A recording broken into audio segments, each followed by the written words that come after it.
Hi, everyone. Welcome to another LinkedIn Live. I'm Alyssa Adams, the Director of Executive Coaching with Team Performance Institute. And today I'm joined by Jennifer Shepard, one of our wonderful executive coaches. Welcome, Jennifer. Hi, Alyssa. It's great to be here and talk about delegation with you. Yes, I'm really excited to chat about this. It's such a big topic. We will try to distill it down into 2 tips to making delegating easier. But before we get there, Jennifer, share with us what is delegation and why is it important? Delegation is really important because it really helps a team lead be able to get some tasks off their plate, and allows them to just get out of overwhelm. And it's really important because it empowers team members and empowers them to really know that the leader believes in them. Absolutely, for sure. And I know so many leaders can struggle with delegation. I think especially earlier on in your leadership journey. In your opinion, what makes it hard to delegate? It makes it hard for team leaders to delegate because one, they think and they say, I can do it faster, they can do it better, and they don't trust that it'll be the product that or the outcome that they're looking for. Mhm, mhm. Yeah, absolutely. And it's interesting because, like, maybe they can do it faster, right? I mean, most likely that's the case. They've probably been doing this longer. And there's real value in training your bench, your folks behind you, to be able to do these tasks so that it's not all on you.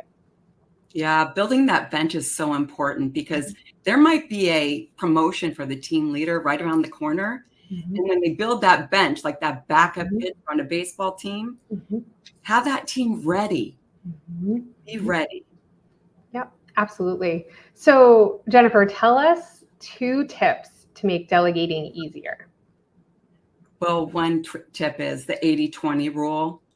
And that is if you know that team lead or a team member can do a project 80%, you fill in the 20% with the check-ins. And make sure you're clear on the W's, why they're doing it, give them context, what they're going to do. So have the goals already and when it's due. But always encourage these team members that you believe in them and that they can do it. And like you said, the outcome might be better than what the leader can actually provide. Mhm. That's great. That's a really great suggestion. And, I think it helps maybe calm some of those fears in the leader that's like, well, it may not be exactly up to my standard, or I'm probably going to have to start it over again and dive into it. Well, if like, maybe you let them take it part of the way, 80% of the way, and then you do step in for that last 20%. That's okay, right? Until they can be, until it can be handed off completely. So I love that suggestion. That's a really great tip. What's another idea that you have around delegation? Another one is just have a one-on-one with team members and say, what am I doing that you'd like to do? What projects am I working on? And offer up what they are. There might be 3 or 4 projects and say, which ones would you like to do? Mm-hmm. And then follow them through. I think it's so important to master the art of delegation. And it does take time, but once that team member does it, it's off your plate, maybe forever. Mm-hmm. Mm-hmm. Yeah, that's so interesting and a really creative way to kind of draw out that information from your team to see, what are the things that you're the most interested in doing? What would you like to take off my plate? Helps the leader and it helps the team member. And it also kind of opens up the door to maybe talk about some strengths that you may have not known that your team member has had. They may say, hey, I'm really good at this thing that I see you doing, or I've had loads of experience in this area that maybe the leader didn't know as much about. So that can really help you just understand your team members better too. Yeah, absolutely. And also, Alyssa, it's like it's empowering the team, Mm-hmm. telling the Mm-hmm. team, I trust you. Yeah. And the team has that trust, they have more buy-in, and there's more collaboration. It makes for a better morale and great motivation for the team. Mm-hmm.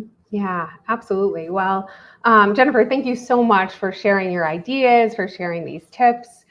We all know delegation can be a little bit of a tricky subject. So hopefully you can try out a couple of these ideas. Please let us know in the comments. Just reply if there's something that you tried or something that you've tried before. Just let us know how it's gone. What are some of your tips and techniques that you use to make delegation easier?